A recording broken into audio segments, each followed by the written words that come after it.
Bonsoir à tous, nous sommes très ravis de vous retrouver encore une fois pour les après-midi de la tech. Après-midi de la tech que nous allons dédier cet après-midi du 20 janvier 2021, qui est en même temps un gros jour d'investiture aux États-Unis. Vous voyez que c'est une date qui marque. Nous avons la chance de recevoir Madame Aminata Thiam-Dramé. Madame Aminata Thiam-Dramé, que l'on ne présentera pas, en tout cas pas aux connaisseurs des télécoms en Afrique et dans le monde, puisque en plus de son travail pour le groupe Orange, elle occupe également des fonctions au sein de l'UIT, l'Union internationale des télécoms, de même que d'autres Sénégalais, soit qui sont toujours là-bas ou qui sont passés par là-bas. Je pense notamment au Sénégalais Pape Gorgui Touré, qui est un grand fidèle de ces après-midi de la tech et dont on va avoir la participation, Inch'Allah, au cours de cet entretien. Merci infiniment à tout le monde. Merci surtout à Madame Aminata Thiam-Dramé pour avoir accepté notre invitation. Je comprends à quel point ça a été difficile pour elle, la femme de l'ombre que l'on projette subitement à la lumière cet après-midi. Mais comme je lui ai dit lors de la préparation de ce panel spécial, c'est important parfois de sortir de l'ombre quand c'est utile pour effectivement éclairer l'ensemble de l'écosystème sur des thématiques majeures. C'est le cas notamment de ce projet Joliba. Il se trouve que moi j'aime bien les fleuves, hein. Donc Joliba m'accroche directement. Ça me rappelle une discussion avec Fabienne Sané du groupe Sonatel, Orange Sonatel d'ailleurs, que Madame Dramé connaît très bien. Merci infiniment à tout le monde. Merci encore une fois, je le dis, hein, on la remerciera jamais assez, Madame Aminata Thiam Dramé, parce que ce n'est pas très évident pour elle cet exercice. Mais elle accepte quand même pour le grand bonheur du petit journaliste que je suis et du public qui est également avec nous. Le temps, bien sûr, que d'autres nous rejoignent, mais comme l'heure, c'est l'heure, nous allons devoir démarrer avec peut-être un premier point, Madame Dramé Aminata Thiam.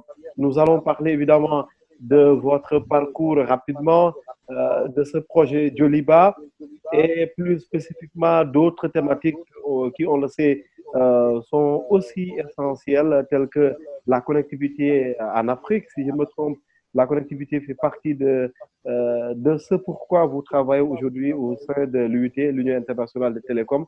Nous allons parler d'inclusion, nous allons parler en tout cas d'autres sujets qui, évidemment, à côté du projet Joliba, sont des sujets tout aussi essentiels. Merci à tout le monde, bienvenue. Pour le grand plaisir ou pas de Madame Dramé, nous n'avons pas pu être diffusés en direct sur Facebook. Quelques soucis. J'ai vu que lors de l'inscription, certains membres, en tout cas responsables de Facebook, peut-être qu'ils vont nous éclairer tout au long de cette interview parce que j'ai eu du mal à connecter ce panel à Facebook. Nous sommes donc, comme vous le voyez, plutôt en direct sur YouTube en plus de Zoom parce qu'il faut choisir entre YouTube et Facebook. Merci infiniment à tout le monde. Soyez les bienvenus. Madame Dramé, bienvenue à vous. Un premier mot, justement, on revient un peu sur votre parcours, c'est important. Côté sport et self-défense, c'est que on ne se soucie pas de grand-chose, hein. Vous êtes ceinture noire en judo. Je l'ai appris en préparant ce panel. Mais rapidement, l'enfance, le royaume d'enfance, c'est où, Madame Dramé, s'il vous plaît? Euh, Bonjour à tous, merci beaucoup Ousmane. Bonjour à toutes les personnes qui nous suivent. Donc voilà, moi c'est Aminata Thiam Dramé. Je suis sénégalaise, donc née à Louga. J'ai passé mon enfance au Sénégal. J'ai fait mes études à Dakar. J'ai eu mon bac au lycée Lamine Gueye avant d'avoir une bourse pour aller faire mes études supérieures en France. Effectivement, côté sport, j'ai pratiqué le football féminin et les Oh. arts martiaux. Voilà. Oui, mais on pouvait peut-être, vous pouviez ne jamais être connu dans l'univers des télécoms, vous l'avez dit, avec une forte passion pour le football. Pourquoi le football et pourquoi un peu ce virage vers les télécoms, Aminata? Alors, le foot, c'est vraiment l'activité sportive. J'ai fait du foot parce que je suis issue d'une fratrie de 7 personnes, donc Mhm. avec des garçons, des parents, père et mère enseignants.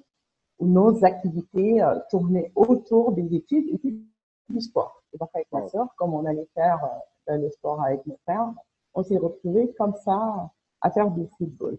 Des télécoms, je vais dire que c'est plutôt je vais pas dire un accident, mais bon, ça arrive dans la vie. Rien ne me prédestinait au télécom. Je suis mathématicienne de formation. Donc, j'aurais pu finir dans le calcul scientifique, dans des salles de marché, et de très fortes chances dans l'enseignement. L'anecdote que je donne souvent aux personnes, c'est que je suis de papa et de maman enseignants. Alors, en grandissant, on les entendait tout le temps dire on espère que nos enfants ne seront jamais enseignants. Donc, quelque part, j'ai fait mes études. Après chaque classe, on dit voici la classe suivante. Et à un moment, quand il faut faire face à la vie professionnelle, on se pose des questions, qu'est-ce qu'on va faire? Donc, moi, je me suis retrouvée dans des études statistiques, d'abord dans le domaine pharmaceutique, immunologique. C'est vraiment une opportunité qui s'est ouverte en Afrique, donc j'étais en France, et c'est comme ça que j'ai rejoint le Mali en 2003.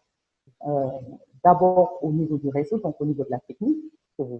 Et c'est des moments de doute, parce que comme j'ai dit, quand on fait des mathématiques, qu'on arrive chez un opérateur, on n'a pas sa place. Ce n'est pas comme maintenant où aujourd'hui, quand quelqu'un sort avec un diplôme de mathématiques ou de statistiques, je veux dire, des postes de responsable, d'ingénieur big data, d'analyste, on en cherche partout parce que demain, c'est la donnée. Et aujourd'hui, l'analyse de données, c'est quelque chose qui est reconnu et qui est nécessaire dans les entreprises. Moi, en 2003, quand je suis rentrée, je quitte ce monde-là des études, je me retrouve chez l'opérateur. Au niveau du réseau, je faisais toujours des études. Mais voilà, on n'est pas vu de la même manière qu'on regarde un ingénieur télécom pur et dur. Donc, j'ai commencé par le réseau, je me suis retrouvée à la stratégie, c'est toujours les études, très bien.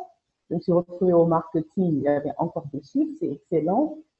Et au fur et à mesure, on se rend compte que les chiffres, on arrive à les faire parler, à écouter les gens, à arriver à les traduire en plan d'action au sein de l'entreprise. Et naturellement, j'ai jamais été la personne qui se cantonne sur sa fiche de poste. J'aime bien regarder ailleurs, revenir avec des informations des sujets auxquels parfois les gens ne s'attendaient pas. Et au fur et à mesure, c'est comme ça que je peux dire que j'ai à peu près fait la plupart des fonctions de l'entreprise, que ce soit au Mali, au Sénégal, en Guinée. Donc, je suis passée du réseau, au marketing, la stratégie, la finance, le wholesale qui apparemment est mon dernier amour chez Orange parce que depuis 2011 ou 2012, je crois que je suis dans le domaine du wholesale et jusqu'à maintenant, mon activité est encore en lien étroit avec le wholesale. Et donc en 2011, comme je dis, je me retrouve à l'UIT, toute jeune, je donne toujours l'anecdote de M. Abossé que vous avez déjà eu l'honneur de recevoir. Oui. Où ma première réunion à l'UIT, j'arrive, j'ai dit en lui disant, mais qu'est-ce que je fais là? Il n'y a que des vieux. Il me dit, mais c'est quoi? Tu penses que tu ne seras pas vieille un jour? Et maintenant, quand je suis à l'UIT et que des gens m'approchent, bonjour madame, votre expérience, j'ai toujours cette anecdote dans un coin de la tête en me disant, je vais bientôt faire partie des vieilles de l'UIT, mais bon, je l'assume naturellement. Et donc, chemin faisant, à force de faire des contributions, de challenger et vraiment comme je le dis, le mot engagement que j'aime bien, c'est l'engagement sur tous les sujets touchant aux intérêts du continent africain. J'ai eu l'honneur d'avoir été nommée donc en 2013 présidente du groupe de travail sur tout ce qui était collectivité Internet internationale. Oui. On a pu faire une première recommandation sur comment faire baisser les tarifs de l'Internet international. Donc, c'est une recommandation mondiale. Et en 2016, une deuxième recommandation sur la mise en place des points d'échange Internet, qui est vraiment un sujet qui a été porté par l'Union africaine. Aujourd'hui, dans certains pays de l'Afrique subsaharienne, on a déjà des projets qui sont déjà actifs avec la mise en place des points d'échange Internet. Donc, c'est la recommandation des 52. Et c'est pendant cette même période, donc en 2016, c'était pendant l'Assemblée mondiale de normalisation des télécoms, c'était Oui. à Hammamet en Tunisie, où j'ai eu l'honneur d'être également nommée vice-présidente au sein de la commission d'études de droit à Genève, de l'UIC. Donc, parallèlement à ces fonctions, comme vous l'avez dit en introduction, je me suis occupée de la direction wholesale à Orange Guinée et depuis l'année dernière, je suis revenue au Sénégal et je m'occupe de la filiale du groupe Orange qui s'occupe des infrastructures et des réseaux internationaux qui s'appelle OIS. Voilà, Ousmane, j'espère n'avoir pas été très longue dans la présentation. Merci, vous avez été très succincte, Aminata Thiam. Merci infiniment et bravo pour ce parcours aussi de femmes dans les télécoms. Dernière question parmi mes questions préliminaires avant de basculer complètement dans la thématique de cet après-midi du 20 janvier. Vous êtes au sein, en tout cas au cœur d'un secteur fortement impacté par la révolution technologique, impacté dans les deux sens du terme. On le sait très bien, aujourd'hui, les opérateurs n'ont plus le monopole de la téléphonie, bousculés qu'ils sont par ce qu'on appelle les OTT, les over the top. Ça fait quoi d'être dans un secteur où on est obligé tous les jours de se réinventer pour exister? Ça fait quoi chez vous?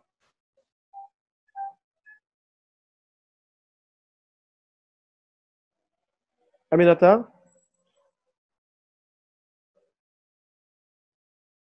Aminata, qu'on aura tout à l'heure, peut-être que son Moi, je micro est vous fermé. entends très Aminata, bien. oui, oui, oui, oui. Là, c'est bon.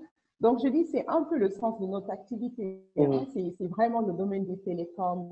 Il y a tout le temps des disruptions, des évolutions technologiques. À tout le temps, on passe du réseau d'une génération à d'autres réseaux et c'est tout le temps des études, du déploiement et on refuse de se laisser dépasser.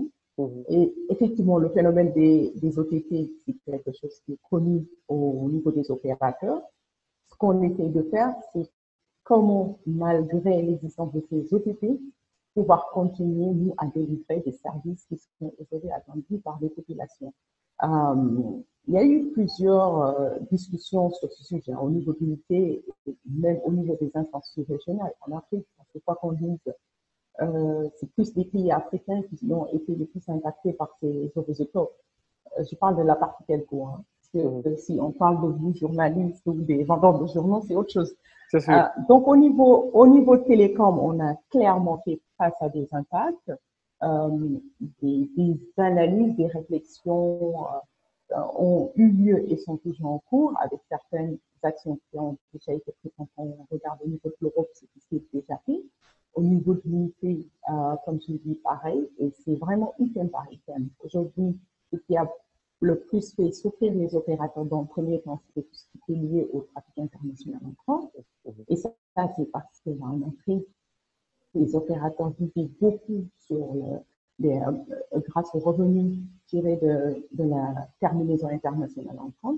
On se retrouve toujours au lendemain avec des équipes qui font un service. Après, il y a toujours des arguments qui disent que qu'on perdait sur l'international entrant, on le retrouvait sur ce qu'on facturait au client final à travers son forfait d'attaque et l'acheter chez l'opérateur. Je pense que les gens ont été plus ou moins clairs que ce n'est pas le cas. Parce qu'il fallait investir pour justement pouvoir absorber tout ce trafic qui était généré aujourd'hui par les OTT. Donc, juste en résumé sur les OTT, on en est conscient, c'est quelque chose qui est intégré, qui est quelque part dans un coin de notre tête et sur lequel on travaille day-to-day. En tout cas, on vous souhaite beaucoup de courage aujourd'hui, hein, parce que les télécoms, évidemment, comme nous autres, hein, on est obligé de se mettre à jour régulièrement parce que, bien sûr, on est challengé par tant d'innovations qui viennent bousculer un secteur, on le sait, qui est vital pour notre économie, pour la vie en société, simplement parce que quand on parle de communication, de télécommunication, il y a cette mise en relation entre les différentes personnes. Alors, Aminata, maintenant, on évolue un peu. Joliba, on en a beaucoup parlé, un lancement d'Ublixel à travers le monde, évidemment par visioconférence avec notamment le PDG d'Orange, puisqu'on est en pleine pandémie. Alors, Djoliba, du nord de ce fleuve-là que l'on aime très bien à Bamako, c'est né comment Djoliba, le projet? Alors, juste pour enchaîner, j'adore cette question-là parce que j'aime cette question parce que si je vous dis que je dis même qu'en interne Orange, il y a encore des personnes qui se posent la question. Vous avez parlé de lancement du XL. Et c'est juste parce que le wholesale, qui est en collectivisé, aussi bien le wholesale ou le roaming, c'est un domaine où, à la limite, on nous demandait de réfléchir à l'envers. C'est pas l'offre retail. Donc, quand on parle du réseau de Joliba, quelqu'un qui n'est pas du wholesale peut ne pas avoir toutes les subtilités qu'il y avait. Et tout à l'heure, vous avez parlé des OTT. Aujourd'hui, les OTT offrent des services, ils ont besoin d'infrastructures pour faire ces services-là. Et c'est la raison pour laquelle je pense que si vous suivez les actualités, vous allez vous rendre compte qu'aujourd'hui, on a certains OTT qui investissent massivement dans des sous-marins, dans des infrastructures terrestres en Afrique australe. Et nous, Joliba, c'est venu comment? Avant Joliba, il y avait une première tentative, comme j'ai dit, c'est la veille permanente. Et en général, quand on regarde, on identifie des douleurs, on essaie un peu d'y apporter une solution. Donc, au niveau déjà du groupe Orange et en Afrique, on avait d'abord initié un projet similaire qui s'appelait Rafia, qui est un peu la même logique. Rafia avec tout ce qui est réseau, connexion, c'est pour ça qu'on avait donné ce nom, qui était pareil, une idée de réseau, donc un backbone transfrontalier. C'était pas les mêmes montants, c'était pas les mêmes débits, c'était pas le même sponsorship, on va dire. Donc finalement, il a plus servi à supporter les besoins du groupe et on s'est rendu compte aussi bien que ce type d'infrastructure était important, aussi bien pour Orange, parce qu'on est quand même présent dans plusieurs pays en Afrique, mais également pour des entreprises, parce que des entreprises ont également des filiales dans d'autres pays. Et Joliba est venu comment? Ben, on s'est rendu compte que des opérateurs, que ce soit Sonatel, que ce soit Orange Ivoire, Orange Mali, Orange Burkina, même d'autres opérateurs, l'opérateur a tendance à construire son backbone de fibre optique, mais dans le pays et à la limite à la frontière. Et l'autre opérateur c'est pareil. Donc, on avait des bouts de fibre optique dans les pays, c'était pas maillé, c'était pas interconnecté. Et l'idée, c'est, eh ben, tiens, chacun a un bout d'infrastructure dans son coin, pour ne pas tout mettre en commun et créer un réseau sans couture, donc un réseau unique. Et ensuite, regardez comment le gérer. Et c'était pour moi, l'idée pour moi n'est pas nouvelle, mais c'est tous les mécanismes qu'il fallait mettre en place pour justement que ça soit un réseau opérationnel, viable, accessible.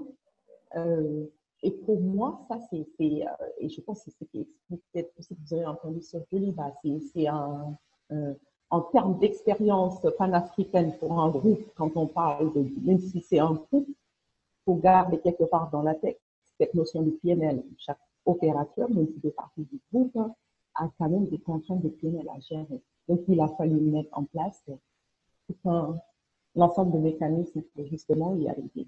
Et c'est ce qui a donné aujourd'hui ce beau réseau qui s'appelle Joliba, qui est équivalent du fleuve Niger en moins. Oui, pour vous taquiner un peu et vous challenger en même temps, Aminata, qu'est-ce qui est finalement nouveau?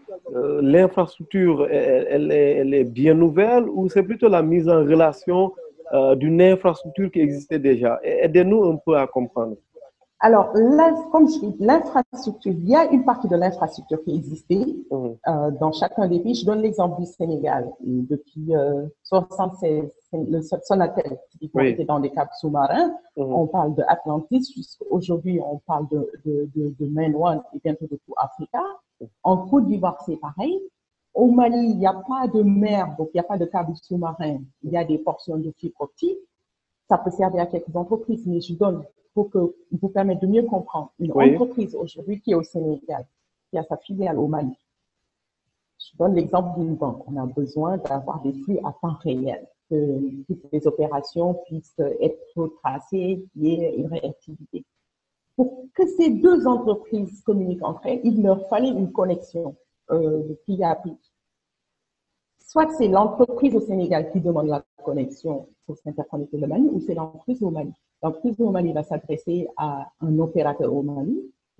Comme l'opérateur au Mali n'a pas d'infrastructure au Sénégal, va contacter un opérateur au Sénégal pour essayer d'acheter des bouts de connexion et fabriquer finalement une connexion pour pouvoir lier ces deux opérateurs, ces deux entreprises. Oui. On parle de délai, on parle de coûts, on parle de complexité quand il y a un incident. Et ça, c'est quelque chose qui est vécu aujourd'hui un peu partout. Et c'est vraiment en regardant ces aspects qu'on se dit pourquoi ne pas avoir un réseau qui aujourd'hui, que le client soit au Mali ou au Sénégal ou en Guinée ou ailleurs, qu'il a besoin d'une connexion, il contacte un seul opérateur et idéalement une seule personne. Et la connexion, elle se fait parce que le réseau, il est, comme je dis, sans couture, c'est un réseau unique et après géré à travers des mécanismes internes que nous avons réussi à mettre en place. J'espère que c'est un peu plus clair, Ousmane. C'est très clair, Madame Dramé. Maintenant, quand on parle d'infrastructure, hein, ça rappelle un panel que nous avions déjà eu dans le cadre de ces après-midi de la tech et dont je vais rappeler le lien un peu plus tard. Quand on parle d'infrastructure, on parle de partage, de mutualisation. Quel est, dans le cadre de ce projet-là, la relation, le rapport que vous avez avec les autres opérateurs? Ah ben, super question. Alors, les autres opérateurs, aujourd'hui, les opérateurs qui sont déjà dans le projet, parce que le projet, on l'a géré à l'image d'un consortium dans les câbles sous-marins. Aujourd'hui, quand on prend un câble sous-marin, on a plusieurs parties prenantes. Des opérateurs, ça peut être des États, ça peut être la Banque mondiale, ça peut être un autre fonds d'investissement.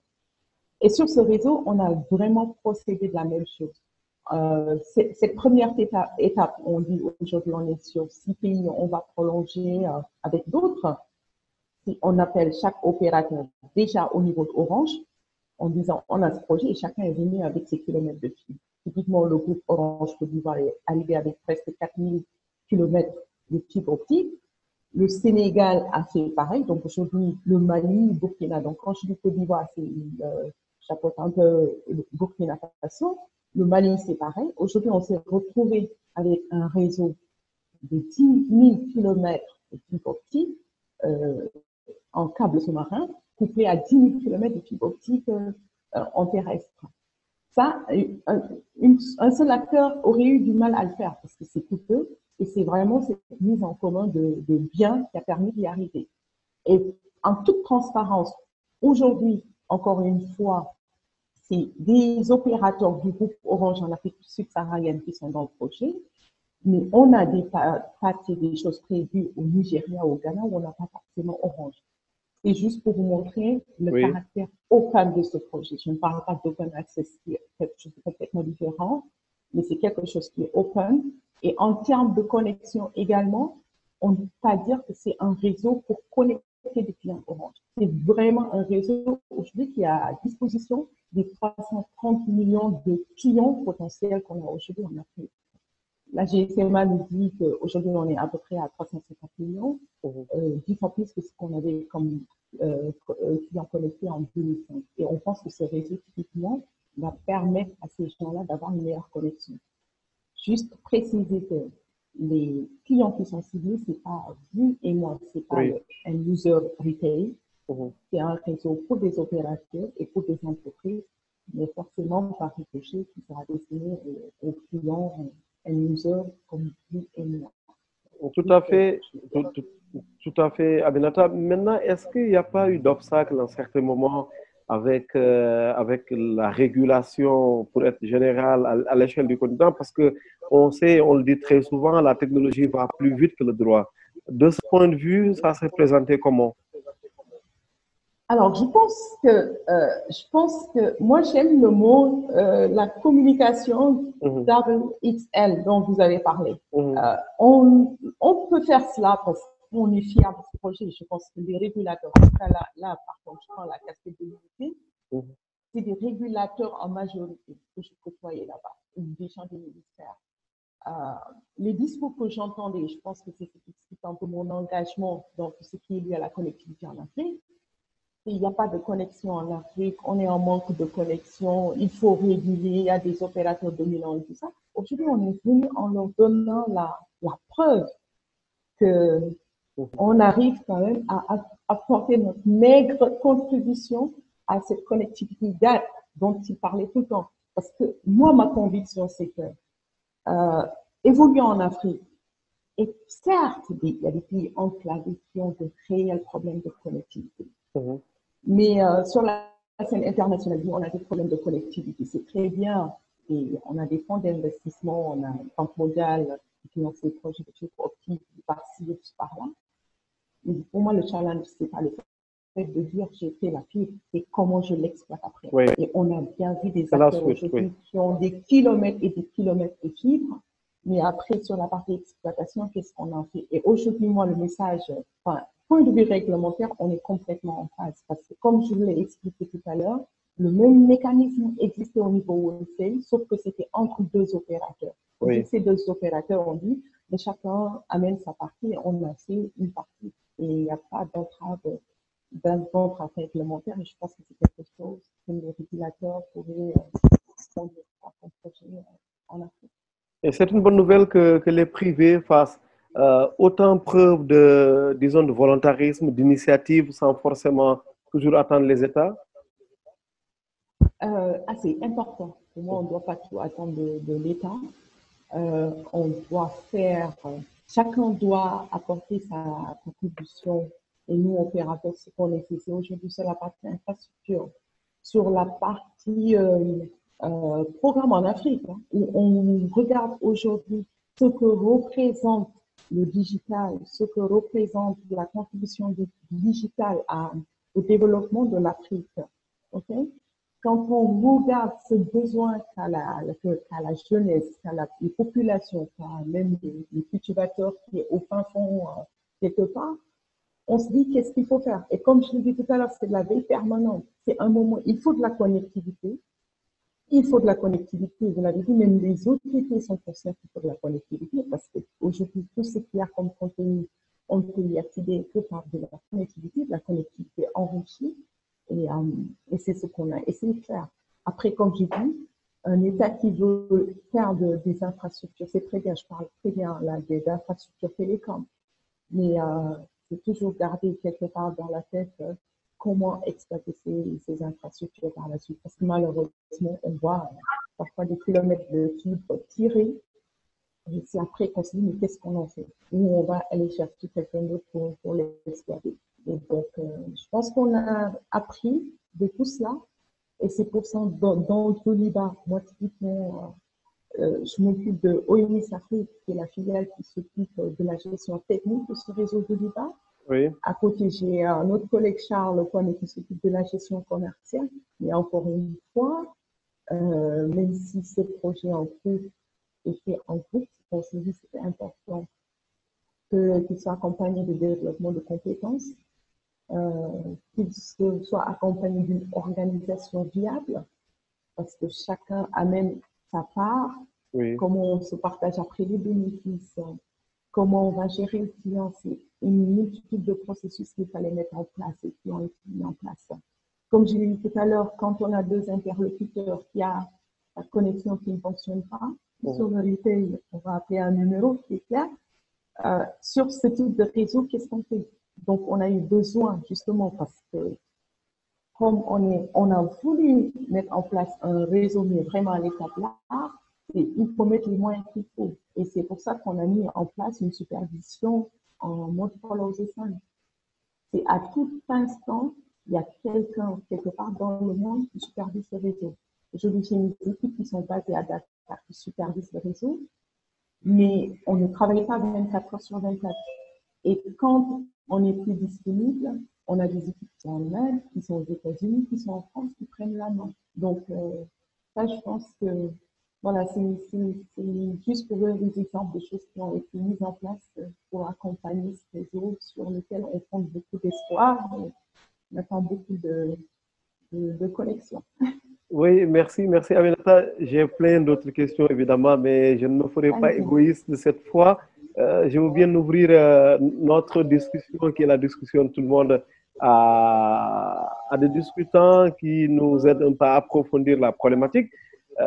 J'allais donner la parole à Dado Barrow, mais comme c'est ma sœur et comme il y a une dame qui est invitée, d'abord la parole à Pape Gorgui Touré. Comme ça, Pape Gorgui, on fait un peu dans le genre. Hein. Pape Gorgui Touré, évidemment, qu'on ne présentera plus, qui est, si je ne me trompe, votre devancier Aminata à l'Union internationale des télécoms, qui nous parle en ligne de Genève. Pape Gorgui, vous nous recevez? Tout à fait. Soyez le bienvenu, Pape Gorgui. Ça fait grand plaisir, bien sûr, de vous retrouver. Je rappelle que vous êtes un fidèle de ces après-midi de la tech et nous vous avions reçu dernièrement lorsqu'il était question de parler du marché de gros. Tout à fait. Allez, bienvenue. Merci. Du jour. Tout à fait. Merci infiniment, Ousmane. Je voudrais d'abord rassurer Adama. Elle n'est pas vieille du tout. Aminata. Non, Aminata est très jeune. Elle a encore longues années donc à faire dans les couloirs de l'UIT. Et comparé à moi, il y a encore. Prenez votre temps. J'étais, à vrai dire, un peu inquiet quand Ousmane m'a envoyé le communiqué qui avait été diffusé à l'occasion de l'inauguration. Parce que je me posais la question, mais qui a investi quoi? Je ne connaissais pas du tout le projet. Je dois avouer donc mon ignorance en la matière. Mais je me souviens quand même qu'il y a 30 ans, moi j'ai créé les filles du Sénégal. La première, je l'ai mise entre Dakar et Saint-Louis. Après l'avoir fait en 88. C'est après, une fibre, donc on ne la laisse pas comme seule, il faut la boucler. Et étant donné que en télécommunication, même si le business est important, c'est toujours politique. J'en ai profité pour aller au nord, Chilogne, Ourossogui, Matam, etc. Aller jusqu'à Kidira, boucler par Tambacounda et refermer la boucle en passant par Kaolack, Diourbel et revenir à Thiès. Donc je me disais, mais ça fait partie du projet, apparemment. Mais dans le communiqué, donc, on ne cite pas ces réalisations qui sont nationales. Et comme vous l'avez dit, à juste titre, nous étions tous arrêtés au niveau de nos frontières. J'imagine que d'autres ont investi aussi dans leur réseau et dans leur pays, et qu'à un moment donné, il a fallu des initiatives pour interconnecter les bouts donc, qui étaient aux frontières, et que ça, c'était probablement donc, en fait, une contribution du projet. Donc, la contribution des opérateurs nationaux est une contribution qui me semble importante à mentionner. Parce que sinon, on a l'impression, en disant simplement ce qui est dit dans la presse française, c'est un projet français pour développer l'Afrique. Et ça, c'est toujours un peu compliqué. Bon, évidemment, rien n'est simple. Et je pense qu'aujourd'hui, vous êtes très certainement donc, la personne la plus importante de tout le groupe Sonatel. Parce que le wholesale est la réponse aux questions qui nous taraudent déjà et qui vont nous tarauder davantage à l'avenir. On ne peut plus se fermer, se renfermer dans son cocon et tout faire dans son petit réseau tout seul. On est obligé d'ouvrir les réseaux. On est obligé de partager les activités. On est obligé de partager. On est obligé de mutualiser. Et je perçois donc dans le travail que vous faites vraiment donc, une solution à ces questions essentielles. Bien entendu, donc, il y a toujours des questions qui sont liées au revenu. Tout le monde cherche de l'argent, tout le monde cherche donc du trafic rémunéré. C'est normal. Mais moi, ce que je vois ici donc, dans ce projet, d'abord, parce que je suis allé sur le net, hein, donc, pour en savoir un peu plus avant de notre rencontre, je vois que vous arrivez à faire de la Côte d'Ivoire, du Nigeria et du Sénégal des points essentiels qui peuvent aujourd'hui constituer des arguments extrêmement forts pour emmener les partenaires à envisager de ramener des caches dans ces points essentiels. Je pense qu'on a besoin donc de caches nouvelles. On a besoin de caches et d'autres caches pour justement réduire la consommation de bande passante internationale. On a besoin aussi donc en matière disons commerciale. Même si j'ai compris que vous vous occupez plus de la partie technique que de la partie commerciale, d'une certaine transparence dans la commercialisation de l'infrastructure. L'erreur, me semble-t-il, à ne pas commettre, je ne sais pas du tout donc quelles sont nos dispositions commerciales actuellement, mais l'erreur à ne pas commettre, c'est de dire, bon, nous sommes tous des frères, nous allons appuyer tout cela. Bon, nous n'échangeons pas de points communs, nous ne nous occupons pas de peering, nous faisons juste que vous puissiez gérer de façon unique à partir d'un seul point, c'est une excellente chose. Mais votre responsabilité maintenant, pour que l'ensemble des acteurs soient correctement rémunérés pour la pérennité de l'activité est une responsabilité essentielle. Et vous savez que vous pouvez compter sur nous tous, pour vous apporter tout le soutien nécessaire pour pouvoir faire. J'aurais certainement d'autres questions, mais je sais que Dado est en train de piaffer, il y a d'autres personnes. Mais recevez simplement que notre expression certainement maladroite d'une très grande satisfaction et donc plaisir vraiment de participer à cet échange-là. Merci beaucoup, Pape Gorgui, de Genève. Malheureusement, on attendait deux fois, je veux dire deux fois à la fois. Sûrement quelqu'un, Aminata, pourra nous dire peut-être comment ça fait le souci un peu technique. Hein.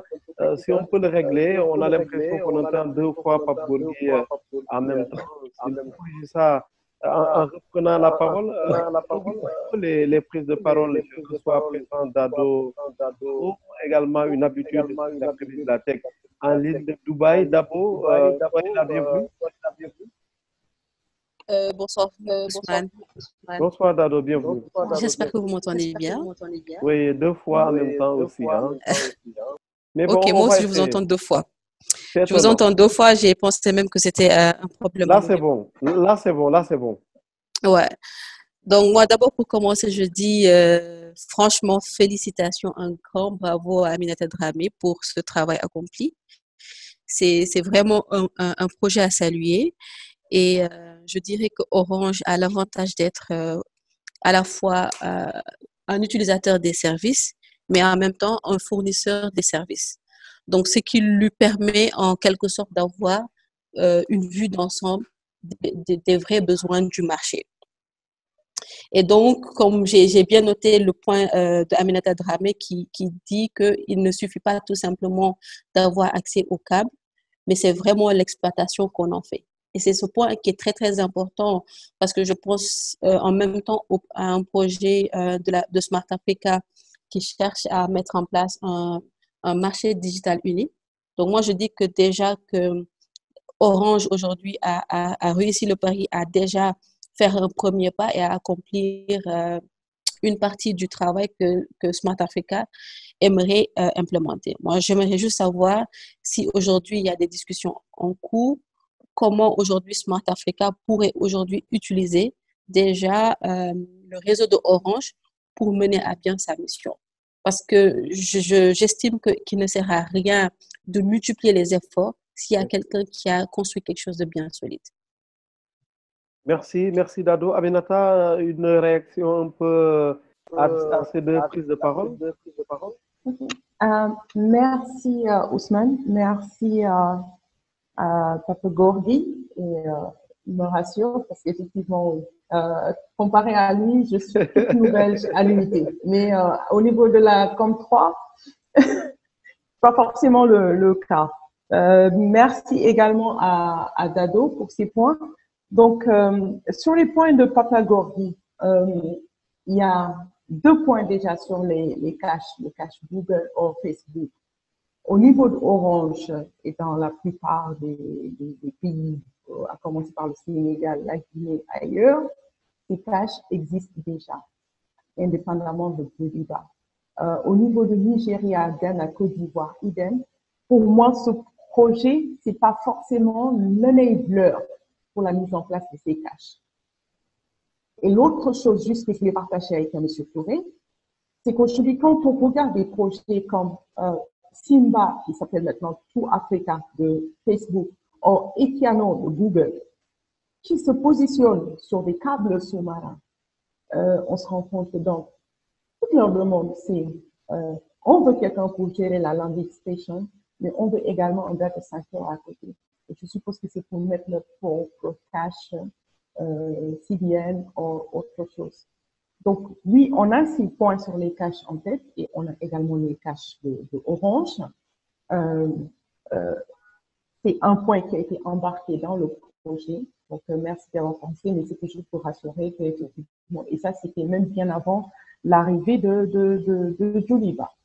Sur la communication qui a été faite avec Orange, moi, personnellement, je pense que c'est une très bonne chose et je pense que quand on regarde les propos de M. Touré tout à l'heure ou ce que j'ai dit en mes productions, il y a eu les premières tentatives, même si c'est pour aller à l'intérieur du pays au niveau du Sénégal. Moi, quand j'étais au marketing, pareil, il y a eu une autre tentative, cette fois-ci comme Joliba, où on dit on met en commun nos ressources avec le Mali, avec la Côte d'Ivoire, etc. Comment on fait pour avoir cette synergie? Parce que dès qu'on parle d'argent, quand on parle de business, même étant dans un groupe, c'est ce que j'ai dit tout à l'heure, il y a une question de PNL à gérer. Aujourd'hui, on a pu profiter de l'accompagnement du groupe. On porte quand même une marque forte qui s'appelle Orange, qui aujourd'hui, à un moment, parce que ce projet est porté, c'est le mot sponsorship dont j'ai parlé tout à l'heure, et vous l'avez dit, Stéphane Richard en personne, était dans nos bureaux la semaine dernière, malgré la pandémie à Dakar. Et je pense que parce qu'on est tous de haut en bas conscients qu'il faut développer les infrastructures, il faut accompagner le développement de la connectivité en Afrique. Et même si on est dans un groupe, chacun aurait peut-être eu tendance à se dire, moi, je défends mon intérêt, je défends ma boîte, je défends ma filiale. Et un moment, il faut que ça vienne de quelque part pour que les gens se disent, je veux dire, si tout le monde remonte au groupe et que chacun dit, bah, moi, on me demande de rentrer dans un projet, c'est tout ce qui va me faire perdre mes investissements ou mon chiffre d'affaires. Je vais traîner les pattes ou je vais trouver des blocages. Et à un moment, il y a une adhésion, une appropriation de tous. Et ce projet a pu avancer. Donc, je pense que le groupe a vraiment aidé dans la facilitation de ce projet. Le top management de Orange s'est impliqué pour que ce projet voit le jour. Et je vous dis encore une fois, entre ça et Rafia qu'on a essayé de faire, quand on regarde le contenu, l'essence même du projet, c'était la même chose. L'autre chose qui est très bien, dans l'exemple que j'ai donné tout à l'heure, j'ai donné l'exemple d'une banque au Sénégal et d'une banque au Mali, mais on parle également ce réseau est interconnecté au réseau international de Orange. C'est-à-dire, avant, on regarde, on écoute les régulateurs ou même les gens les fournisseurs de services, la connectivité coûte cher, on n'a pas d'opérateur tier 1 en Afrique. Aujourd'hui, grâce à ce réseau, on accède au réseau tier 1 de Orange. Et c'est ce projet qui nous le permet. Donc, sur la com qui a été faite localement a été moins visible, mais il n'y a pas je pense que tout le monde est à l'aise et chacun connaît son rôle sur le projet. Sur la transparence, c'est les fameux processus dont j'ai parlé tout à l'heure, c'est peut-être un peu interne, mais c'est vraiment des processus et comme je dis, en termes d'argent, il faut que tout soit clair. Et on est d'accord pour tout mettre en commun et se partager, mais derrière, il y a clairement des règles, comme dans un consortium. Je pense que M. Touré sait très bien le rôle d'un central billing party au niveau d'un consortium de câbles sous-marins. C'est vraiment ces mêmes mécanismes. Qui vend quoi, à qui ils le vendent, combien ils le vendent, dans ce qu'il a vendu, quelle est la part de chaque partie prenante dans ça. Et c'est quelque chose qui est clairement écrit, validé, consigné dans des... donc sur ce point, il n'y a pas du tout... et c'est ce que je disais, c'était pas juste le fait de dire je mets en place le réseau, mais c'est tous les processus, que ce soit techniques ou commerciaux, qui doivent accompagner ce réseau. Juste le point, donc pour Dado, merci vraiment pour ce point-là relatif à Smart Africa. On travaille en étroite collaboration avec Smart Africa et je représente le groupe Orange au sein de Smart Africa. Ils sont bien en fait du projet de l'IBA qu'on leur a proposé et on est en train de travailler avec eux pour voir justement dans quel cadre ça peut rentrer dans le projet de Single African Market, je sais pas quoi, enfin, ça s'appelle Single Digital Market. Et il y a eu des initiatives qui ont été faites avec un autre opérateur au niveau de la Guinée. Il y a d'autres projets. Nous, on leur a présenté ce projet. On espère que ça va vraiment contribuer encore une fois au développement économique, digital de notre cher continent. Merci beaucoup Aminata pour la réponse. Avant de passer la parole à l'ancêtre d'Internet Sénégal, même s'il refuse cette appellation, je ne vous dirai pas qui c'est. Dado ou si quelqu'un peut rebondir.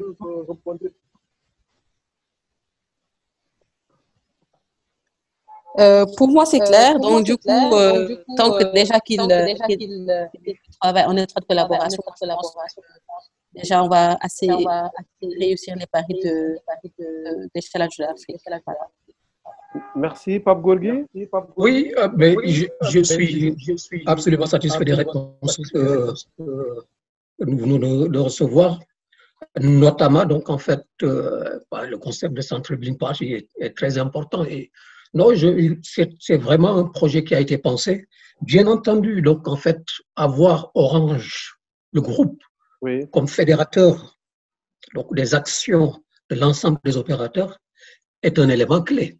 C'est extrêmement important.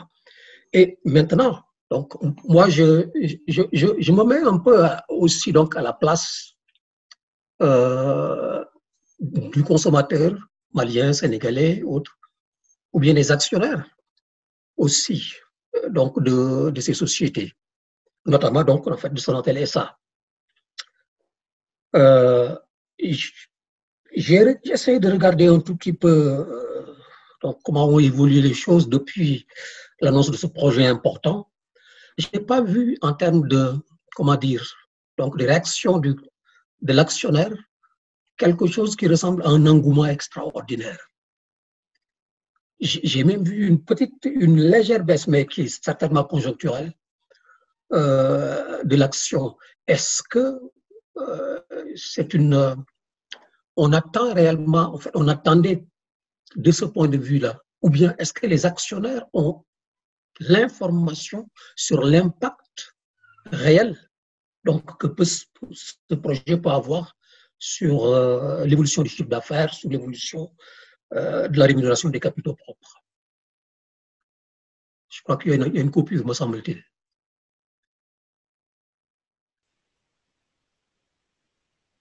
Allô? Moi, je vous entends, M. Touré. Je vous ai perdu un moment. Non, Pape Gorgui, je vous entends très bien. Il a trop surveillé sûrement mon micro fermé, mais c'était pour l'écouter davantage. OK, d'accord.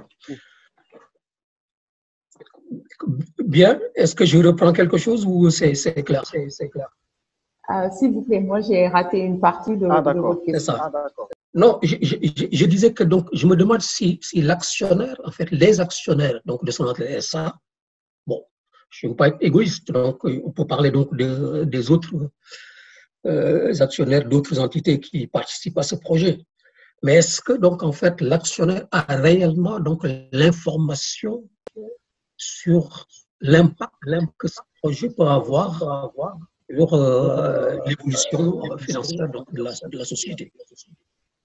Ah, oui, là Merci. c'est plus clair. Alors, Aminata, c'est à vous. Oui, merci, Monsieur Touré, pour la question. En fait, je peux dire pour moi, il n'y a pas, enfin, la partie liée aux actionnaires n'est pas forcément liée au projet. Et encore une fois, je vais pas parler comme Marc Zuckerberg, mais moi je vois plus, enfin, il est très orienté impact. Aujourd'hui, je pense que nous, on voit plus le côté impact de ce projet et de ce que ça apporte dans la gestion commerciale qu'on avait avant, de ce que ça apporte en termes d'accessibilité. La partie chiffre d'affaires, comme je vous l'ai dit tout à l'heure, on aura contribué au développement de la connectivité en Afrique, mais on ne peut pas dire qu'aujourd'hui, ce projet va contribuer, mais considérablement, par exemple, au chiffre d'affaires des entreprises. Peut-être que ça sera ISO, peut-être même moins. Donc, je ne vois pas le lien avec l'action. Par contre, en termes d'impact, ça, oui, ça a un impact fort, comme dit Marc Zuckerberg. Ce que je fais, je vois d'abord l'impact avant de regarder le résultat financier, en tout cas à court terme. Oui, je peux rebondir, Ousmane? Oui, bien sûr. Vous êtes le doyen de ce panel. Hein? Merci beaucoup. À côté de l'ancêtre d'Internet, qui aura la parole tout à l'heure. Non, Aminata est très honnête parce que, bon, disons qu'il est important donc qu'elle le dise parce que l'assiette, le fait d'interconnecter donc les fibres optiques n'a pas élargi l'assiette. C'est-à-dire donc en fait le problème de connectivité interne donc au niveau des pays parce que ces fibres-là doivent déboucher donc sur des réseaux et ces réseaux donc ont des consommateurs qui aujourd'hui jusqu'à présent ont ce problème d'accessibilité. Et là encore donc le wholesale va probablement donc pouvoir jouer un rôle très important, il me semble. Et donc, parce que j'ai vu que Ousmane avait posé la question donc, dans son document initial. Oui. Bon, non, il ne faut pas s'attendre à ce que donc, ce projet qui est disons, de portée internationale, essentiellement, donc, soit celui qui résout donc, le problème de l'accessibilité donc, générale de l'ensemble de l'infrastructure, parce qu'on pourrait donc s'y mettre. Et donc, je ne suis absolument pas surpris que l'action n'est pas bondie parce que donc l'assiette est restée la même.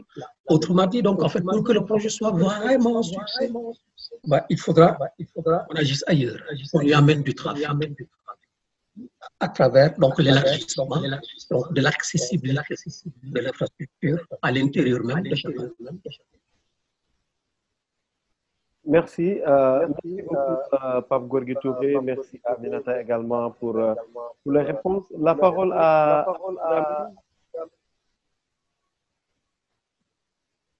Est-ce qu'il nous entend? Il avait levé la main tout à l'heure, Abdou Dramé. Sinon, le temps qu'il nous rejoigne, l'ancêtre d'Internet au Sénégal, bonsoir. Je crois que avec Pape Gorgui, on peut considérer que l'ancêtre de l'infrastructure et l'ancêtre des services. En tout cas, je suis très heureux. Bienvenue Alex Kourandi, on est très ravis de te recevoir sur ce panel. Merci beaucoup. Je tiens à saluer Pape Gorgui Touré avec qui on a beaucoup travaillé. Et puis je crois, d'après ce que j'ai compris, c'est une vieille dame qui nous parle. Hein? C'est ce qu'on a entendu dans les échanges. En tout cas, moi, je voudrais saluer cette opportunité, mais surtout, peut-être ma réaction ira plus vraiment dans l'accessibilité qu'offre le réseau Joliba. Moi, je suis plus dans l'usage que dans les problématiques un peu finance, etc. Mais j'étais resté sur le réseau Panaftel. Voilà, pour vous montrer vraiment que je suis un ancêtre qui essaie d'interconnecter au niveau de télécom l'ensemble des pays de l'Interland. Or, je vois pour une fois une réponse technologique dernière génération qui répond à ces questions de l'Interland. Et ça, je pense que c'est vraiment quelque chose à saluer. C'est le premier réseau physique que je vois vraiment mis en place qui prend en compte tous les derniers critères technologiques de telle façon à offrir des services de qualité tiers 1.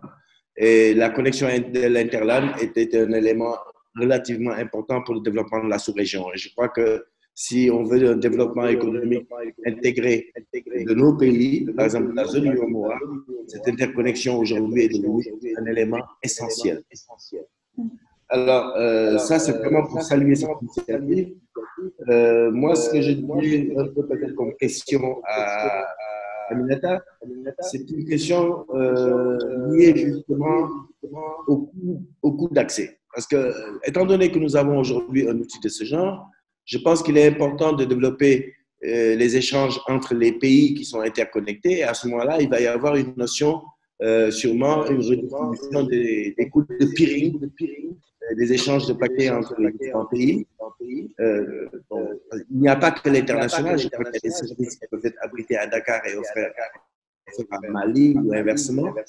Et là, justement, je pense que pour le développement d'une économie numérique qui ait un impact réel sur le développement de nos pays, je pense que cette notion de coût de peering entre les pays ou entre les différents peuples qui sont installés dans les différents pays, devrait permettre réellement de... Je ne sais pas si ça fait partie de votre modèle économique, du business plan, parce qu'il ne faut pas qu'on reste des éternels consommateurs vis-à-vis du réseau international, mais qu'on offre aussi des services. Et je pense que justement, la Sonatel, et je tiens à saluer aussi de ce point de vue le rôle que la Sonatel joue, parce que nous avons besoin d'un champion sous-régional fort qui puisse impulser une dynamique. Et je pense que là, vous avez les prémices justement avec ce réseau, impulser ce développement fort. Et ça aussi, je voudrais savoir quelle est la stratégie locale, si vous voulez, de Africa, pour justement développer justement ce secteur économique qui répondra, je pense, aussi aux questions que Pape a posées tout à l'heure, en se disant que c'est bien, mais avoir la fibre optique ne dit pas que les services vont suivre.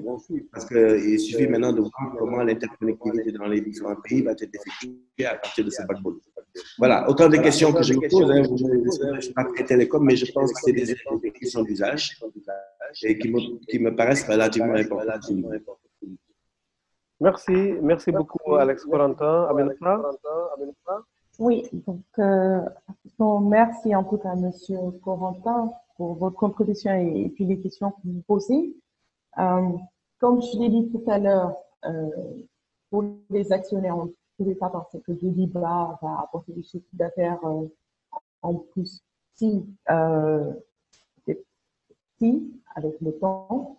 Mais aujourd'hui, notre objectif principal, c'est de désenclaver. Donc, et c'est ce qu'on voit avec le maillot de Burkina. C'est un réseau aujourd'hui, comme je l'ai dit en introduction, qui est sur plusieurs routes câbles sous-marins et des routes terrestres. C'est sécurisé par 3 chemins pour chaque pays. Donc, naturellement, pour le Mali de Burkina qui n'avait pas d'accès à la mer, c'est un réseau qui leur permet de se comporter comme si. Donc, sur la partie accessibilité, comme disait M. Corentin, les pays de l'Interland ne seraient que posés comme les pays. Je pense que le débat a été une réponse. Des entreprises qui sont dans des zones reculées, comme l'exemple que j'ai donné, qui voulaient s'interconnecter, passer par le satellite. Aujourd'hui, basculer sur ce réseau de débat parce qu'il est sans futur et puis redondé.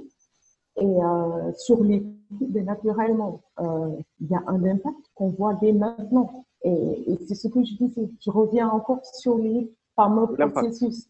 C'est on écoute les douleurs des clients. Quelle est la réponse qu'on apporte? Comme je dis, c'est plusieurs corps moins qui rencontrent des techniciens qui vont faire des études de faisabilité. Il y a plusieurs coûts, beaucoup de temps et d'énergie perdue. Aujourd'hui, tout est optimisé et on le voit après dans les chiffres qu'on affiche. Je les mets bien. Pour répondre à la question de M. Corentin, aujourd'hui sur des offres sur des débits, parce que juste pour le rappeler, c'est un réseau qui permet aujourd'hui d'avoir des débits de 2 mégas à 100 gigabits. Sur des baisses, on a des baisses aujourd'hui qui peuvent aller jusqu'à 70% par rapport au catalogue habituel qu'on a. Et ce qui a permis de pouvoir mettre ça en place, pour moi, c'est vraiment de travailler en groupe et en faisant un moment, voilà, faisant quelque chose qui fasse waouh. Merci Aminata. Vous avez fait le tour de toutes les questions d'Alex Corentin. Il me semble, hein, je pense. Il parlait de business model aussi, non? Alex, c'est bien cela, professeur? C'est là toujours avec nous. Oui, Alex Corentin, merci de préciser un peu. Il y a une question qui portait sur le business model, non? Disons que justement, c'est-à-dire parce que je crois qu'il y a répondu parce que les tests d'infrastructure va permettre réellement aux gens d'adapter. Je pense qu'il y a répondu de cette réponse justement induite. C'est ça qui peut être important, moi, je crois, dans le cadre du développement. Parce que la prise en compte justement de ces coûts d'interconnexion, de ces coûts de communication dans le développement d'une économie numérique fiable et constante, voit un peu la problématique avec la pandémie. Et je pense que réellement, je salue vraiment l'annonce qu'elle a faite. Elle a un impact déjà.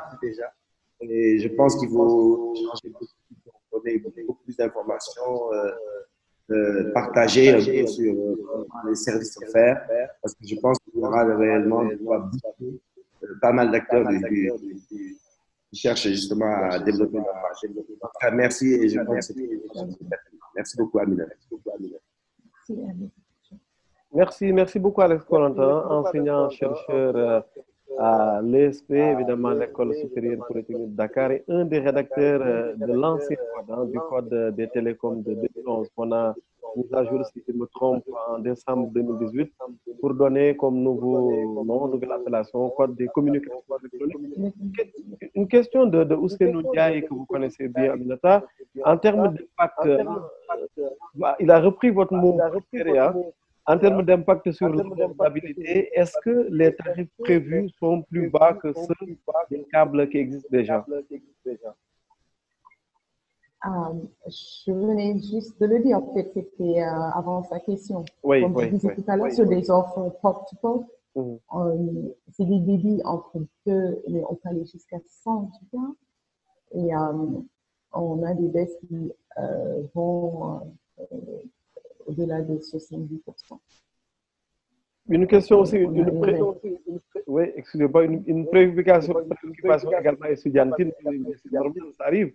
Dans ce cas, quelqu'un nous demande, alors, c'est quoi en termes d'employabilité, en termes d'emploi avec ce là il va recruter comment, question bien sûr d'un étudiant en attente de trouver un emploi sur le marché du travail? Alors, moi, typiquement, aujourd'hui, je suis la directrice générale de EUNIS-Afrique. Oui. On est aujourd'hui, on a recruté 10 ingénieurs parce que, comme je l'ai dit, ce projet s'accompagne vraiment d'un aspect développement des compétences. Et comme je l'ai dit, il y a des équipes aux États-Unis, en Inde, en France, et on a tenu à situer des équipes en Afrique et au plus près du réseau. Et pour ça, effectivement, il y a eu clairement un développement, des recrutements qui ont eu lieu. Aujourd'hui, les équipes qui sont au niveau de l'Afrique, c'est des gens qui sont à la place du marché. Donc, il est clairement accompagné des recrutements. Merci, Aminata. Énormément. Merci. On ne reprend pas la roue. Oui. On aimerait bien avoir une intervention de Seyni Fati qui est également avec nous, s'il nous reçoit, parce que c'est important, évidemment, Aminata a cité GSMA, un peu en début d'interview, connaît un peu le regard de GSMA sur ce projet. Si Seyni Fati nous entend bien. Oui, je vous entends. Est-ce que vous m'entendez? On vous entend très bien. Bienvenue. Merci beaucoup. Et merci beaucoup Ousmane. Et en tout cas, moi, déjà, je voudrais dire que c'est un réel plaisir d'écouter Aminata qui, depuis quelques années, qui fait un travail extraordinaire au niveau de la commission d'études 3 de l'UIT, qui fait partie des personnes qui sont en train de lutter, en tout cas, de mener le combat pour que l'Afrique, en grande échelle, et le Sénégal particulièrement, arrive à tirer profit de toutes les technologies, ainsi de suite, au niveau de l'UIT et permettre un développement numérique du Sénégal. Donc, et donc, je voudrais le souligner parce que c'est quelque chose qu'on oublie souvent de dire, c'est-à-dire qu'on prend juste la casquette Sonatel, mais elle a aussi une casquette internationale et je pense que même mes collègues du ministère pourront en témoigner. Au niveau de la GCMA, nous pensons en fait que ce nouveau projet de cap sous-marin, ça va vraiment aider à booster l'inclusion numérique, surtout des pays enclavés. Je pense qu'elle l'a dit au début. Donc, des pays comme le Mali, le Burkina, pour lesquels aujourd'hui la connexion Internet est encore un peu élevée, comme le Niger aussi, en tout cas pour les pays que je gère, moi, en Afrique de l'Ouest. Oui. Et je pense que nous attendons avec impatience les tarifs qui seront appliqués pour voir comment faire, c'est-à-dire comment les projets de haut débit vont pouvoir en tirer profit et se développer. Et surtout en cette période de pandémie, nous avons vu que le haut débit aujourd'hui est vraiment au centre de toutes les préoccupations. Et je pense aussi que ça va aussi diversifier les offres. Moi, ma question, c'est par rapport à la régulation, c'est-à-dire qu'aujourd'hui, lorsque le câble va atterrir, c'est-à-dire que la gestion de ce câble-là sera inclue dans le catalogue d'interconnexion de Sonatel ou ce sera un autre opérateur d'infrastructure? Aminata? Oui, alors, merci beaucoup, Céline. C'est toujours un honneur, un plaisir d'échanger avec toi sur des sujets, en tout cas, touchant aux intérêts de l'Afrique. Ce projet, je pense que tout à l'heure, c'est une question qui m'avait été posée. Comme je le disais, point de vue réglementaire, aujourd'hui, si on parle d'infrastructures existantes, en fait, il y a des projets de câbles qui vont arriver, mais sur Doliba, c'est vraiment des câbles qui existent. Et aujourd'hui, quand je parle des 3 chemins, la plupart des capacités sous-marines sont aujourd'hui sur le câble ACE, sont sur Main ou sont sur SAT3. Il y a des pays qui ont intégré des tarifs de location de capacité. Et je suppose que si aujourd'hui un pays partie prenante de ce projet a cette exigence réglementaire de communiquer ses tarifs de LLI, donc location de capacité internationale, à son régulateur, il le fera. Mais point de vue réglementaire, aujourd'hui, on n'a pas de contrainte. Et par contre, s'il y a un autre câble qui atterrit et qu'on décide d'utiliser éventuellement des capacités de ce câble et que ce câble fasse l'objet de contraintes réglementaires spécifiques, évidemment, on devra respecter nous conformer à ces règles. J'espère avoir répondu à ta question. Céline, c'est bon? Satisfait? Oui, merci beaucoup. En tout cas, ça me satisfait. Ouais. Merci. Aminata, on poursuit un peu. Il nous reste quelques minutes, hein, même si les gentils participants à ce webinaire pourront évidemment rebondir, poser des questions, faire des contributions à chaque fois. Aujourd'hui, on en a parlé un peu en pointillé. Disons, la démocratisation de l'accès à Internet en Afrique. Actuellement, on demande beaucoup la réduction des prix d'Internet. Évidemment, je ne vous demande pas d'engager la position de Orange Sonatel sur ce plan, mais vous, en tant que simple citoyenne libre, spécialiste de télécom, vous pensez que ça va aller disons, vers une baisse qui va satisfaire tout le monde, les coûts d'Internet en Afrique? Clairement, je suis confiante et je pense que M. Fatih vous en a parlé tout à l'heure. Oui. J'ai un peu cité les régulateurs et les gens du ministère que j'entendais moi étant chez l'opérateur. J'arrive à lui dire, je voyais beaucoup de contributions sur l'Internet, ça coûte cher en Afrique, avec des éléments de benchmark, des courbes qui montraient des chiffres pas possibles. Et je pense que c'est comme ça que je me suis retrouvée présidente du groupe de travail qui travaillait sur la baisse des tarifs Internet au niveau de la commission d'études 3. C'est la question claire que je leur ai posée. Au lieu de dire c'est cher, pour moi, il me semble important de regarder les éléments constitutifs du tarif et pour pouvoir dire pourquoi c'est cher à un prix et mettre le doigt sur la partie qui faisait que le tarif maintenait, parce que c'est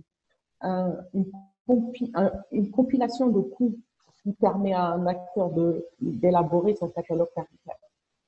Et quand on fait l'exercice, on se rend compte clairement qu'un pays comme le Sénégal ou la Côte d'Ivoire, avec des tarifs très bas, pourquoi la partie last mile, la partie terrestre, on n'avait pas les mêmes problématiques d'un pays comme le Burkina ou le Mali, qui devait, même s'il rentre dans un projet de câble sous-marin, n'a pas accès à la mer, à des coûts supplémentaires qu'il devait supporter parce qu'il fallait qu'il achète qu'on appelle un lien DDP, un droit de passage, un lien terrestre.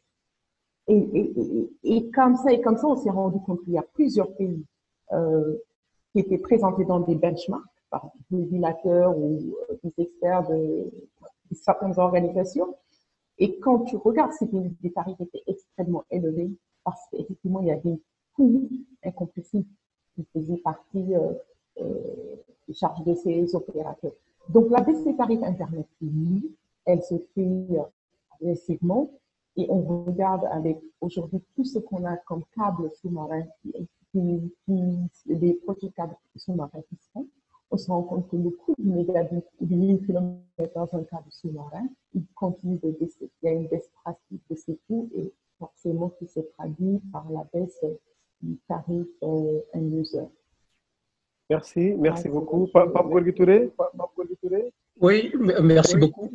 Bon, évidemment, on ne peut pas parler de coûts sans que je dise quelque chose.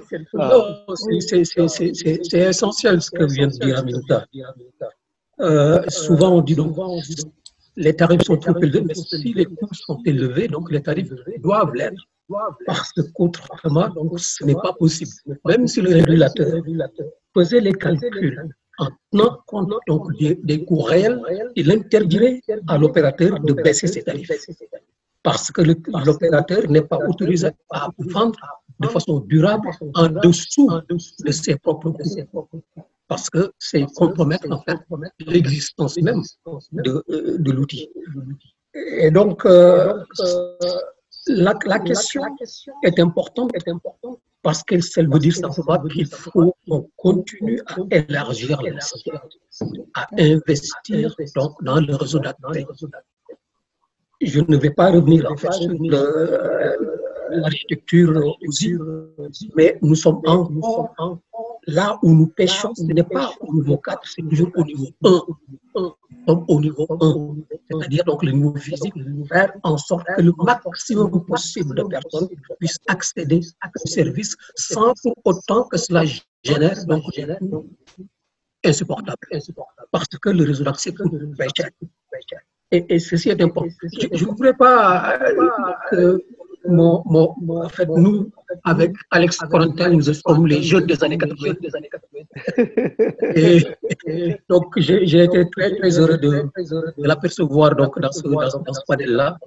Et nous partageons des souvenirs absolument fabuleux de cette période où tout n'était pas rose, contrairement à ce que l'on peut penser.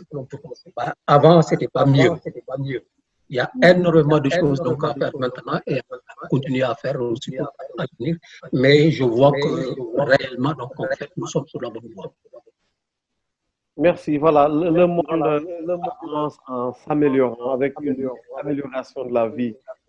C'est le message de Pape Gorgui Touré, Aminata Thiam Dramé. La suite, un peu rapidement, avant de nous quitter.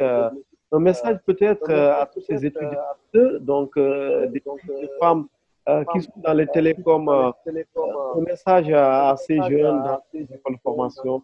Vous aujourd'hui qui êtes à la tête d'une multinationale du groupe Orange. Le message pour moi c'est il faut y croire, il faut croire en l'Afrique. Il y a des choses, moi je disais en introduction, je suis rentrée en 2003 dans l'industrie des télécoms. Je me posais une question sur qu'est-ce que je faisais là.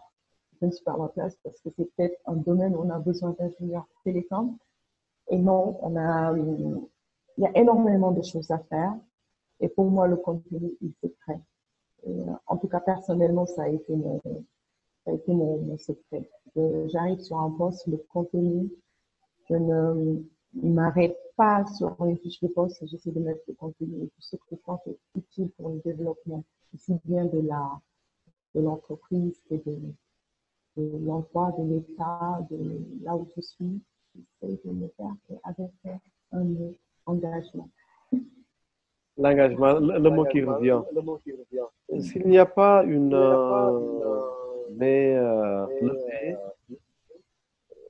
avec les spectateurs, je pense qu'on va se quitter sur cet engagement renouvelé de Madame Dramé, Aminata Thiam.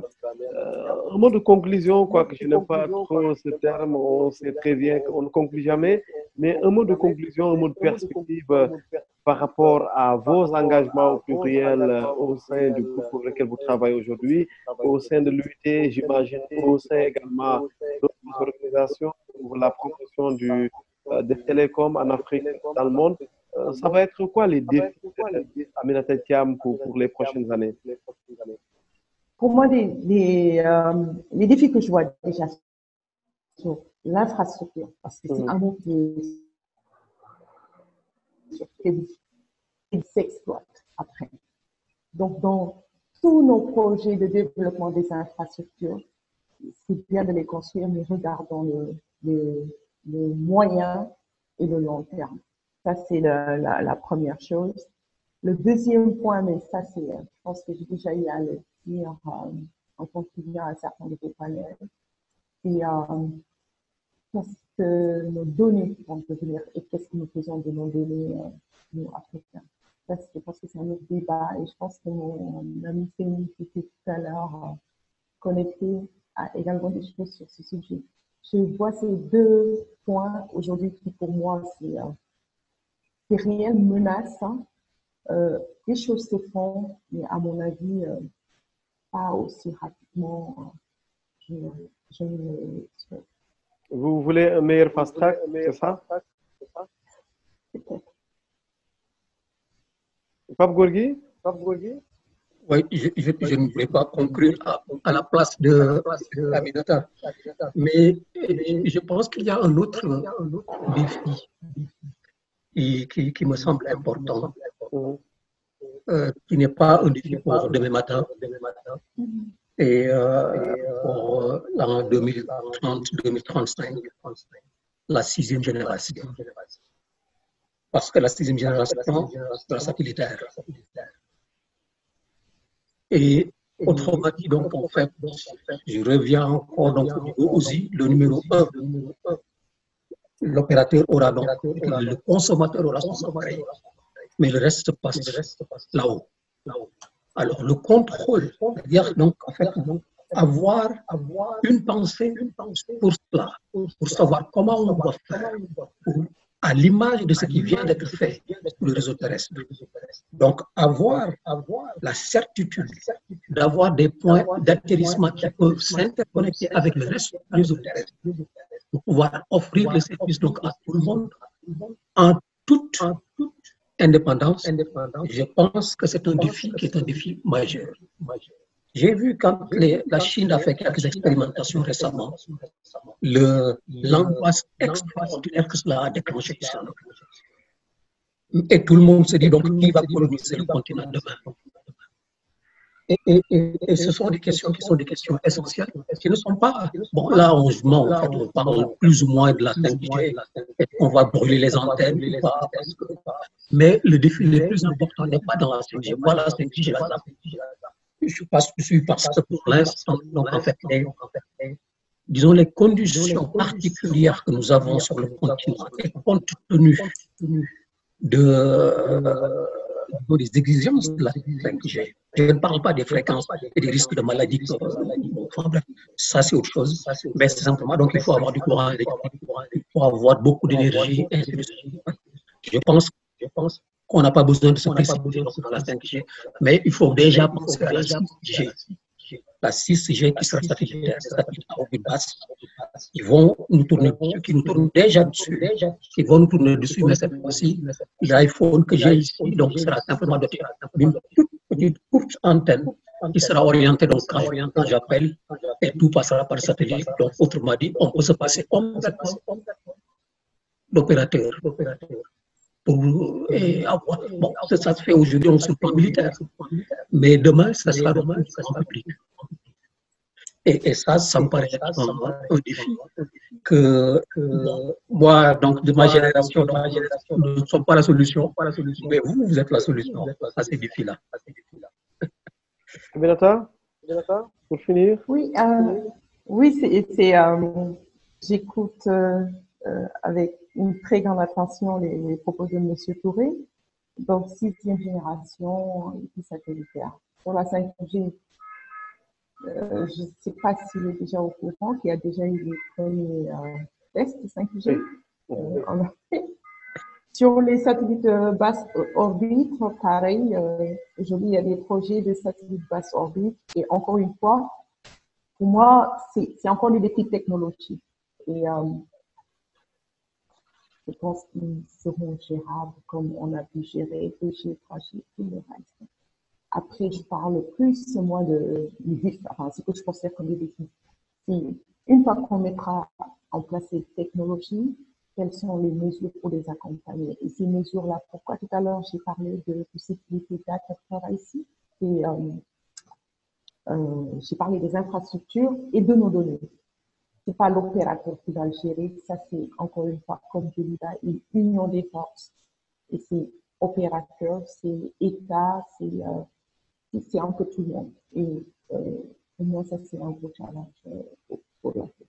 Après la partie technologique, je pense qu'on y arrivera toujours. Mais qu'est-ce qu'on fait après?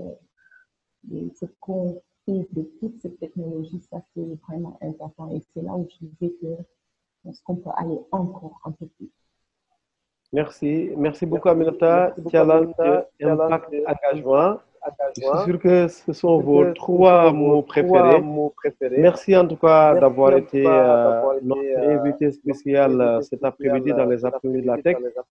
Je le rappelais en début d'entretien que ça n'a pas été évident de vous avoir. Vous êtes une grande femme de l'ombre, mais vous avez accepté de vous mettre à la lumière le temps d'une après-midi de janvier 2021 pour échanger avec l'écosystème. Je n'ai pas été déçu évidemment par le contenu, mais aussi très ravi de la qualité des contributions, notamment de Pape Gorgui Touré, Dado Barrow, Alex Corentin et évidemment l'ensemble des spectateurs au sein Zoom de Facebook, disons au sein de Zoom, simplement pour être simple, parce qu'en réalité, ce ne sont pas des spectateurs, hein, ils ont vraiment été là et ils ont enrichi le panel de cet après-midi. Merci à tout le monde. Je vous donne rendez-vous mercredi prochain. Nous serons le 27 janvier, Inch'Allah. Et je suis plus que jamais convaincu que les télécoms sont le meilleur sujet de nos panels parce que, évidemment, chaque fois qu'on en parle, ça crée une très forte discussion avec, évidemment, beaucoup de pertinence. Merci à tout le monde. Merci à vous, Aminata. Au plaisir de vous recevoir très bientôt dans d'autres sessions, Inch'Allah. Inch'Allah. Merci à toi, Ousmane. Merci à tous. J'étais vraiment ravie de participer à cette émission. C'est un plaisir. Inch'Allah. C'est un plaisir. Merci. Bon après-midi à tout le monde et rendez-vous mercredi à 15h. Merci.